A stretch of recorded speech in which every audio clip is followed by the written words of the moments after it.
सुप्रभात बच्चों। हाँ, कैसे हो?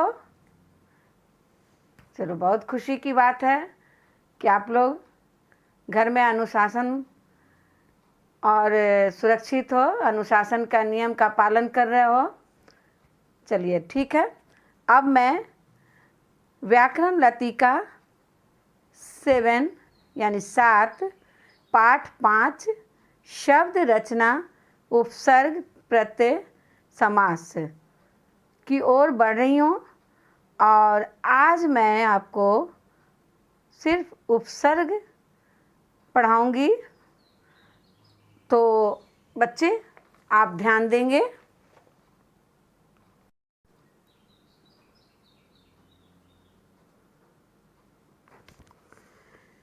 तो उपसर्ग जो है वर्णों के क्रमबद्ध और सार्थक मेल से शब्द बनते हैं।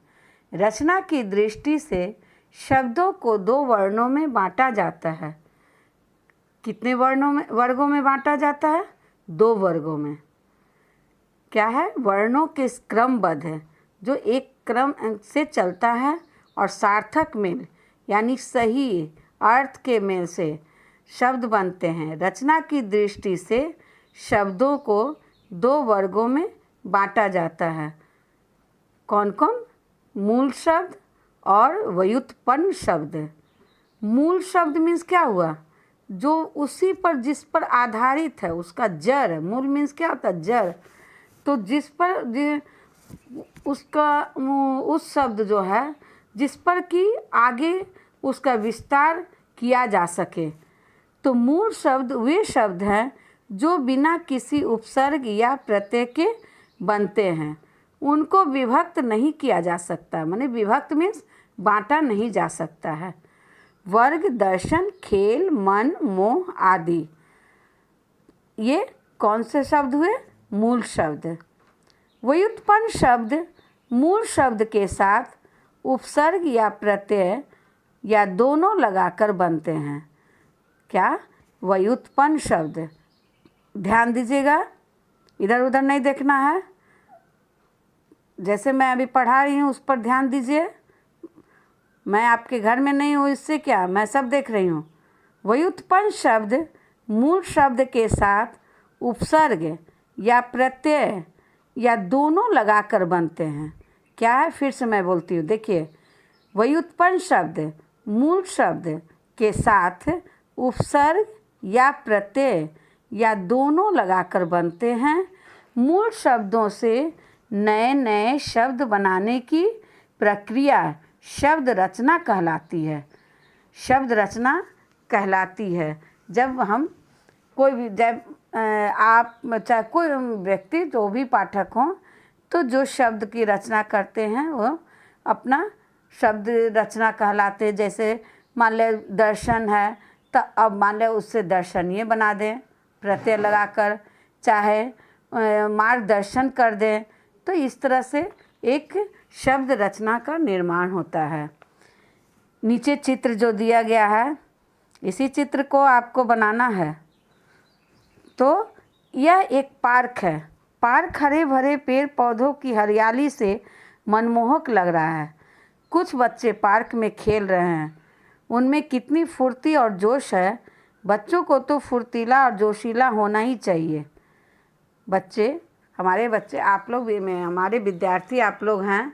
आप लोग बहुत अच्छे हो और खेल कूद में बहुत ध्यान देते हो, और खेलना कूदना भी अच्छी बात है। लेकिन अभी तो इंडोर गेम ही चलना है, जब तक लॉकडाउन है तब तक। तो यह एक पार्क है। यहाँ पर तो ये आउटडोर गेम का बात है, इसलिए अभी इंडोर की बात है। यह एक पार्क है। पार्क में हरे भरे पेड़ पौधों की हरियाली से मनमोहक लग रहा है। कुछ बच्चे पार्क में खेल रहे हैं। उनमें कितनी फुर्ती और जोश है, वो आप देख रहे हैं। बच्चों को तो फुर्तीला और जोशीला होना ही चाहिए। खेल कूद बचपन का महत्वपूर्ण अंग है। ये बच्चे फुटबॉल का अभ्यास कर रहे हैं। अभ्यास से इनका प्रदर्शन बेहतर बनेगा। आप लोग भी अभ्यास करते हो ना? अभी ना स्कूल नहीं आ रहे हो, स्कूल में रहते तो स्पोर्ट्स के लिए बाहर निकलते हो, है ना? तो प्रदर्शन करते, जब प्रैक्टिस नहीं होगा तो अच्छा प्रदर्शन भी नहीं हो पाएगा।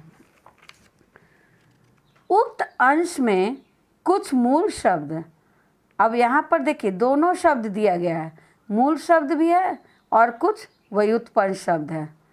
तो बच्चे आप बोलिए, मूल शब्द किसे कहते हैं? मूल शब्द किसे कहते हैं? मैं इसका आंसर बताऊंगी, लेकिन आप भी बताइए कि मूल शब्द किसे कहते हैं। मूल शब्द वे शब्द हैं जो बिना किसी उपसर्ग या प्रत्यय के बनते हैं, उनको विभक्त नहीं किया जा सकता है। अब देखिए दोनों तरफ है, मूल शब्द है और व्युत्पन्न शब्द है। मूल शब्द क्या है? हरा, जोश, फुर्ती, बच्चा, दर्शन। और व्युत्पन्न शब्द क्या है? हरियाली, जोशीला, फुर्तीला, बचपन, प्रदर्शन।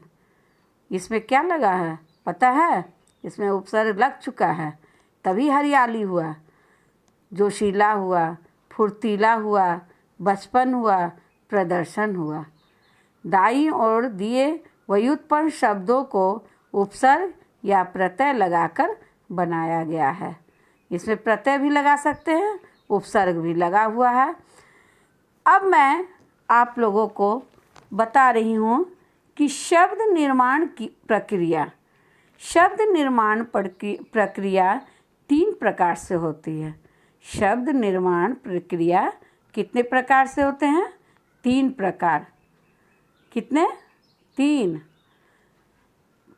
नंबर 1 उपसर्ग जोड़कर, दूसरा नंबर 2 प्रत्यय जोड़कर, और तीसरा समास द्वारा।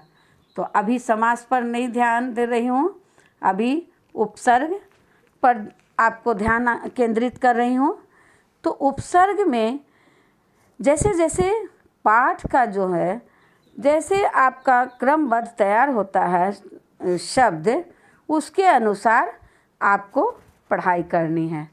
उपसर्ग, जो शब्दांश, शब्दांश मीन्स क्या होता है? शब्द का अंश। जो शब्दांश मूल शब्द के पहले लगकर उसके अर्थ में, जब तक अर्थ नहीं सार्थक रहेगा तब तक सब व्यर्थ है। तो जो शब्दांश मूल शब्द के पहले लगकर उसके अर्थ में परिवर्तन लाते हैं, वे क्या कहलाते हैं? उपसर्ग। Good, very good. मेरे बच्चे विद्यार्थी बहुत अच्छे हैं, मैं जानती हूँ आप लोगों को, आप लोग बहुत अच्छे हो सभी। राइटिंग पर आप लोग विशेष ध्यान दोगे। वैसे आप लोग की राइटिंग अच्छी है, मुझे मालूम है, लेकिन और अच्छा करने की कोशिश करेंगे। तो उपसर्ग किसे कहते हैं? जो शब्दांश मूल शब्द के पहले लगकर उसके अर्थ में परिवर्तन लाते हैं, वे उपसर्ग कहलाते हैं। कुछ उपसर्ग हैं, यहाँ पर शब्द भी हैं, आप देख रहे होंगे। हिंदी में प्रयोग किए जाने वाले कुछ उपसर्ग इस प्रकार हैं। उपसर्ग कौन कौन से हैं? देखो, अंत, अ, अति, अध, अध, अन, अप, आ, उत, अप, कु, चीर, दूर, दुस, नी, है ना? तो अर्थ क्या है? अंतर यानी भीतर, अ निषेध, अति अधिक, आधा, नीचे, भाव, बुरा, निश्चय, ऊपर, छोटा, बुरा, बहुत देर, कठिन, निषेध इत्यादि। अब उदाहरण में क्या है? अंतःकरण, अकाल, अत्याचार, अधखिला, अधपतन, अनुचित, अपमान, आवरण, उत्पन्न, उपवन, कुपुत्र, चिरकाल, दुर्बल, निडर इत्यादि। ये सबसे उपसर्ग लगाकर ये शब्द बनाया गया है। और देखिए बीच में पूरा अर्थ दिया हुआ है, जिससे कि शब्द सार्थक हो और एक नया शब्द जो बनता है तो वो भी, उसका भी अर्थ निकले, ताकि, क्योंकि अर्थ नहीं निकलेगा तब तक कोई न वाक्य रहेगा, न कहानी बनेगी, न लेख होगा, न निबंध होगा। तो बच्चों अब क्या है, उपसर्ग में आपको क्या मैं बताई, शब्द निर्माण प्रक्रिया। शब्द निर्माण प्रक्रिया क्या है जो मैं आपको अभी तुरंत बताई हूँ। शब्द निर्माण प्रक्रिया 3 है।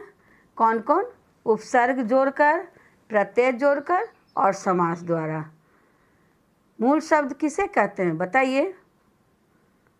अभी ना मैं बताइए, आप भी बताइए, मूल शब्द किसे कहते हैं? हाँ, गुड, वेरी गुड। तो मेरे बच्चे बहुत अच्छे हैं। मूल शब्द वे शब्द हैं जो बिना किसी उपसर्ग या प्रत्यय के बनते हैं। उनको विभक्त नहीं किया जा सकता, यानी उनको बांटा नहीं जा सकता है। और दूसरा प्रश्न है, क्या बताइए? हाँ ठीक है, बताइए आप। व्युत्पन्न शब्द किसे कहते हैं? व्युत्पन्न शब्द किसे कहते हैं? तो व्युत्पन्न शब्द में आपका जो अर्थ है, अब इसमें क्या है कि व्युत्पन्न शब्द को उपसर्ग या प्रत्यय लगाकर बनाया जाता है। तो अब इसकी परिभाषा आप कैसे लिखेंगे? व्युत्पन्न शब्द उसे कहते हैं जिनके जो शब्द जो मूल शब्द के आगे या पीछे लगकर एक नया शब्द बनता है, उसे व्युत्पन्न शब्द कहते हैं। हाँ, तो आप लोग उपसर्ग, शब्द निर्माण प्रक्रिया, उपसर्ग, ये सब आप लोग पढ़े। और पूर्वाभ्यास में अब आपको ध्यान केंद्रित कराना चाह रही हूँ, करवाऊँगी। ये उपसर्ग की पहचान कैसे किया जाता है ये आप समझ गए होंगे। मैंने आपको अभी बताया कि उपसर्ग की पहचान कैसे किया जाता है। हाँ, मुझे मालूम है। अभी ना मैं पढ़ी कि अ, अति, अध, ये सब उपसर्ग होते हैं। हाँ, तो उपसर्ग की पहचान इस प्रकार की है, जो मूल शब्द में आगे लगते हैं, मूल शब्द के आगे लगते हैं, तो वो उपसर्ग की पहचान होती है। उससे उसके बारे में आपको क्या ज्ञात हुआ, ये सब आपको अभी मैं जानकारी दी। जो पूर्वाभ्यास में समझ रहे हो ना, मैं क्लास में भी बताई हूँ पिछले साल कि पूर्वाभ्यास में जो पहले का जितना भी पढ़ाई हुई उसका फिर से कैसे आप लोग ये करते हो, रिवीजन करते हो ना सब कुछ।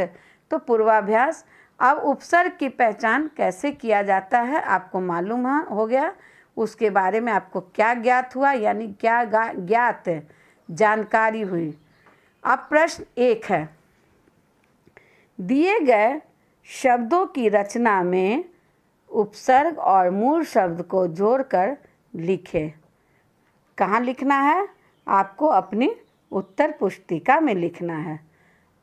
उत्तर पुस्तिका में, अगर व्याकरण की उत्तर पुस्तिका रहे तो ज़्यादा अच्छा है। और तो बच्चों, मैं बोल रही हूँ कि उपसर्ग और मूल शब्द को जोड़कर लिखना है।